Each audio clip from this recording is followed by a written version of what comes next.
Hey guys, Coach Jason. Welcome back to 60 Seconds of Property. Today I'm going to cover off building inspections. As a new buyer, we find a property that we like and then we engage a building inspector to go and check it all out. We get this comprehensive report which covers everything, and quite often we're looking at this and we're freaking ourselves out because the building inspector, obviously they're putting everything down that they see to make you fully aware of all the things that are happening with the property. Well, it's a little bit like buying a used car. Don't expect it to be in brand new condition. There's always going to be some scratches, some nicks and so forth. So understand that what you're looking at could be just a leak versus a leaky property.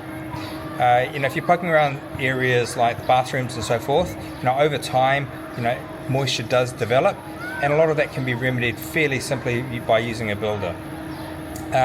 This is great ammunition for you to actually further negotiate the price. And you need to do this through the solicitor, and typically I would just go back and say, hey look, I did a building inspection, there's a few things that have been uncovered which I need to fix. The price which I originally offered, I do need to revise that, and then a negotiation process begins. So don't fear a building inspection. Use it as a way to further negotiate the price.